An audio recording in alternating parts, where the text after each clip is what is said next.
दोस्तों, शुरुआत में सदियों ईसा पूर्व भारतीय उपमहाद्वीप साम्राज्यों की भूमि हुआ करती थी। विशेष रूप से भारतीय नंदा साम्राज्य का उत्तरी भाग में विस्तार हुआ, जबकि उसी काल के दौरान सिकंदर महान भी भारत में घुसकर अपना साम्राज्य बनाने में लगा था। लीजेंड्स के अनुसार नंदा साम्राज्य काफी फल फूल रहा था, जब तक कि चाणक्य द्वारा उसे ध्वस्त नहीं कर दिया गया। वैसे चाणक्य पंडित का नाम तो ऑलमोस्ट सभी लोग जानते होंगे, लेकिन फिर भी चलिए उनके बारे में थोड़ा जान लेते हैं। चाणक्य पंडित एक टीचर, फिलोसोफर, ज्यूरिस्ट और एक व्यवसाय यात्री थे। अपने व्यवसाय के लिए जब चाणक्य पाटलिपुत्र पहुंचे, तब कुछ समय में ही उनकी नंदा साम्राज्य के राजा से अनबन हो गई। धनानंद और चाणक्य के बीच में जो भी कुछ हुआ, उससे चाणक्य काफी परेशान हो गए और इसलिए उन्होंने उन्हें सबक सिखाने का फैसला किया। उन्होंने ये प्रण लिया कि अब वे नंदा साम्राज्य को पूरी तरह से तबाह कर देंगे। धनानंद को सबक सिखाने के लिए उन्हें कोई ऐसा शख्स चाहिए था जो नंदा साम्राज्य को जड़ से समाप्त करने में सक्षम हो। खैर, नंदा साम्राज्य से निकलने के बाद वे तक्षशिला पहुंचे, जो आज के पाकिस्तान में पड़ता है। वहां पर उन्हें एक इंसान मिला जिसका नाम था चंद्रगुप्त मौर्य। चंद्रगुप्त मौर्य और कुछ लड़के आपस में एक गेम खेल रहे थे, जिसमें उन्हें एक लड़ाई में अपनी अपनी भूमिका निभानी थी और युद्ध को जीतना था। ये सब देखकर चाणक्य काफी प्रभावित हुए। उन्हें लगा कि अगर ये लड़का इस तरह के गेम में इतना अच्छा कर सकता है, तो असल जिंदगी में भी ऐसा काम कर सकता है। और यहीं से शुरू हुआ चंद्रगुप्त मौर्य के सम्राट बनने की कहानी। चाणक्य ने चंद्रगुप्त मौर्य को सबसे पहले सिकंदर महान द्वारा कब्जा किए गए उन इलाकों पर कब्जा जमाने के लिए तैयार किया, जिन पर किसी मजबूत राजा का हाथ नहीं था। इसके साथ ही उस समय तक सिकंदर महान की मृत्यु हो चुकी थी और उसके बिना वे इलाके काफी कमजोर पड़ रहे थे। वैसे आपको बता दें कि नंदा साम्राज्य को जीतने के लिए चाणक्य ने चंद्रगुप्त मौर्य को किस प्रकार प्रेरित किया, ये एग्जैक्टली क्लियर नहीं है। खैर, नंदा साम्राज्य पर जीत हासिल करने के बाद 321 ईसा पूर्व में चंद्रगुप्त मौर्य साम्राज्य के एक नए शासक बने। अपने शासनकाल के शुरुआती दौर में उन्होंने ज्यादा से ज्यादा फोकस अलेक्जेंडर द ग्रेट यानी कि सिकंदर महान के पुराने इलाकों को अपने साम्राज्य में जोड़ने पर रखा। चौथी शताब्दी ईसा पूर्व के फाइनल साल में चंद्रगुप्त ने सिकंदर महान के साम्राज्य के बचे कुछ इलाकों के शासकों के खिलाफ युद्ध छेड़ दिया। उस युद्ध के बाद उन्होंने उसके कुछ और इलाकों पर कब्जा जमा लिया। आखिरकार 303 ईसा पूर्व में मैसेडोनियन का जनरल और उत्तराधिकारी सेलुकस निकेटर प्रथम मौर्य साम्राज्य के साथ एक शांति का प्रस्ताव रखने के लिए मजबूर हो गया। चंद्रगुप्त मौर्य का उद्देश्य सिर्फ चुनौतियों की धरती पर जीत हासिल करना नहीं था, बल्कि उनके साथ एक डिप्लोमेटिक रिलेशंस बनाना भी था। दोस्तों, कुल मिलाकर चंद्रगुप्त मौर्य एक अच्छे लीडर थे। उन्होंने एक मजबूत सेंट्रलाइज्ड अथॉरिटी की स्थापना किया। इसके अलावा वे स्क्रैच से एक बड़ा साम्राज्य बनाने में सफल रहे और मौर्य साम्राज्य में सभी लोग आजादी और प्यार से रहे, इसके लिए भी उन्होंने काम किया। लेकिन 297 ईसा पूर्व में मौर्य साम्राज्य के पहले शासक यानी कि चंद्रगुप्त मौर्य ने इस सब को खत्म करने का फैसला किया और कुछ कारणों से उन्होंने इस साम्राज्य को अपने बेटे बिंदुसार को हैंड ओवर कर दिया। मौर्य साम्राज्य को अपने हाथ में लेने के बाद बिंदुसार ने उन्हें और बड़ा करने का फैसला किया।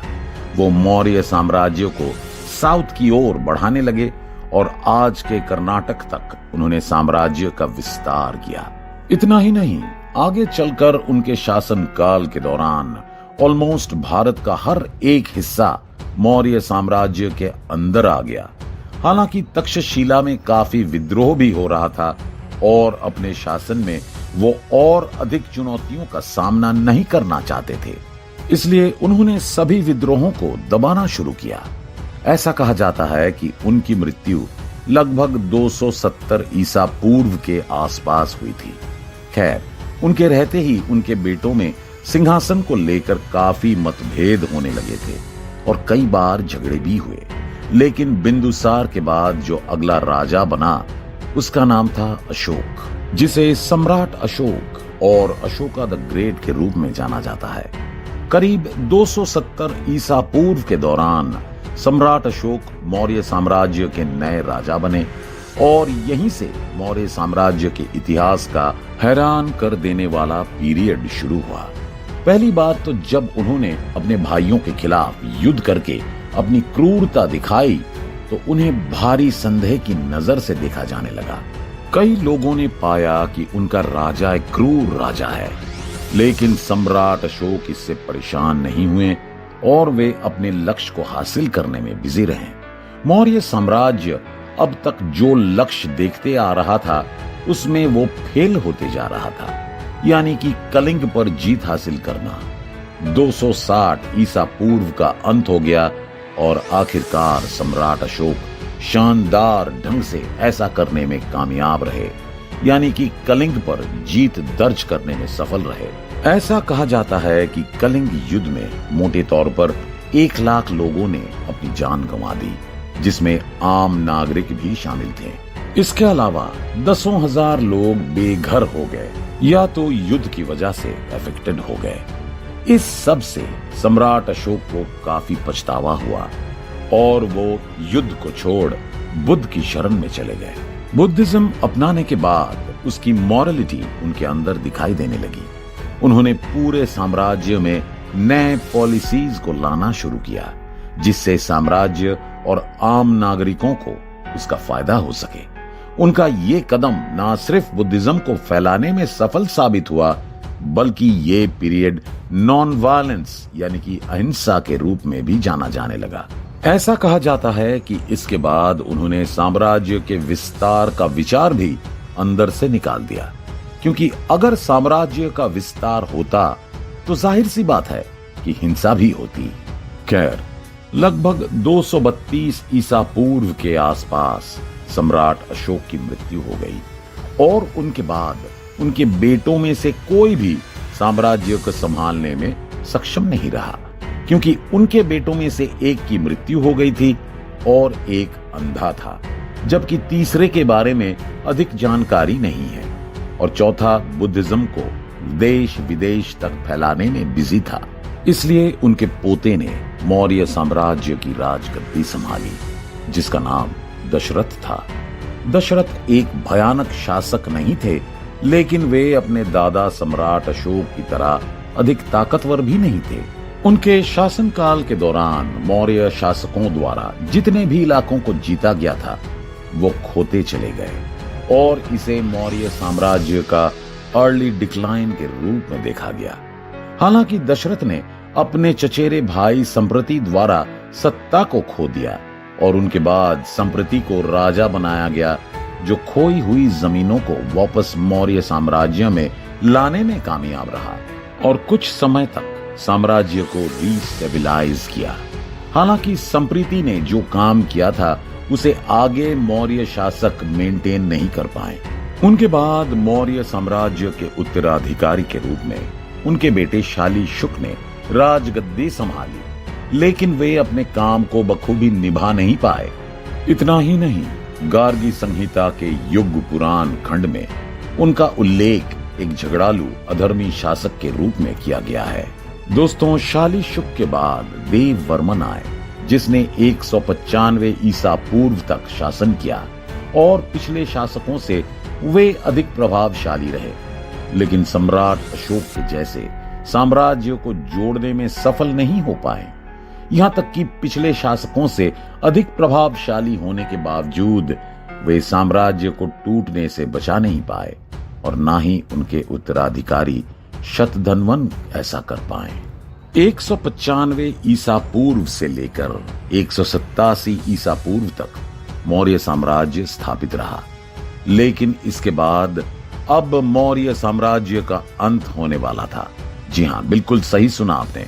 करीब 180 ईसा पूर्व के दौरान बृहद्रथ मौर्य साम्राज्य के आखिरी शासक बने।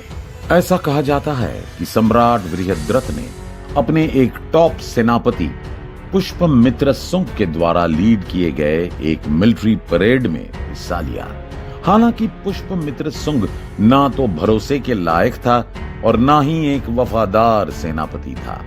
अपने मिलिट्री परेड से वो ये दिखाने की कोशिश कर रहा था कि वही राजा बनने के योग्य है और आखिरकार उसने राजा बृहद्रथ को जान से मार दिया।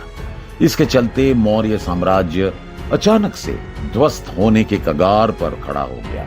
राजा बृहद्रथ की मृत्यु के बाद उसने खुद को राजा घोषित किया और मौर्य साम्राज्य की जगह उसने अपना पुष्पमित्र शुंग साम्राज्य स्थापित किया और इस तरह मौर्य साम्राज्य का पूरी तरह से अंत हो गया। अनफॉर्चुनेटली टाइम पीरियड और साम्राज्य के अस्तित्व की परिस्थितियों के कारण हम निश्चित रूप से बहुत कुछ नहीं जान सकते। हालांकि कुछ फैक्टर मौर्य साम्राज्य की पतन का कारण रहे होंगे। खैर, सम्राट अशोक सिर्फ एक के लिए नहीं बल्कि सभी के लिए एक हीरो की तरह रहे। हालांकि वे अपने शासनकाल के आगे आने वाले वर्षों में एक कॉन्करर तो नहीं थे, यानी कि कलिंग वॉर के बाद उन्होंने किसी और राज्य को जीतने के लिए युद्ध नहीं किया और इसके बावजूद उनके साम्राज्य की ओर किसी ने आंख उठाकर भी नहीं देखा। वैसे ये हम सभी जानते हैं कि अपने शासनकाल के शुरुआती दौर में उन्होंने साम्राज्य को बड़ा करने के लिए कई युद्ध लड़े और उन्हें जीता भी। उनकी मृत्यु तक किसी भी एक्सपेंशन को रोक दिया गया था, लेकिन फिर जब कुछ राजाओं द्वारा एक्सपेंशन के लिए काम किया गया तो शायद ये मौर्य साम्राज्य के लिए काम नहीं किया। दोस्तों, मौर्य साम्राज्य पहले से ही एक विशाल और मजबूत साम्राज्य था, जैसा कि अशोक ने सोचा था, और बाद में उसे आगे सिर्फ मेंटेन करने की जरूरत थी। लेकिन मौर्य साम्राज्य में आगे आने वाले लीडर्स ऐसा करने में असफल रहे। सम्राट अशोक के बाद मौर्य साम्राज्य के जितने भी राजा हुए, उनके साथ कोई ना कोई परेशानी रहती ही थी। यहां तक कि उनका बेटा राजगद्दी लेने में सक्षम नहीं था। हालांकि उनके पोते कुछ हद तक साम्राज्य के लिए खड़े रहे, लेकिन वे भी एक्सेप्शनल नहीं थे। सम्राट अशोक की मृत्यु के बाद कमजोर शासकों के लिए साम्राज्य को जोड़कर रखना काफी मुश्किल होने लगा और इसमें कोई हैरानी की बात नहीं है कि साम्राज्य के अंदर संघर्ष और विद्रोह देखने को मिला। ऐसा कहा जाता है कि अशोक के बाद उनका साम्राज्य उनकी अगली पीढ़ी की वजह से कमजोर पड़ती गई और इस तरह मौर्य साम्राज्य का अंत हो गया। आपको क्या लगता है? कमेंट करके जरूर बताएं। बाकी उम्मीद करते हैं कि आपको ये वीडियो पसंद आई होगी। अगर वीडियो अच्छी लगी हो तो इसे लाइक और शेयर जरूर करें और इसी तरह के इंफॉर्मेटिव वीडियो देखने के लिए हमारे इस चैनल को सब्सक्राइब भी करें। फिलहाल के लिए इस वीडियो में बस इतना ही। मिलते हैं किसी अन्य इंफॉर्मेटिव वीडियो के साथ। धन्यवाद।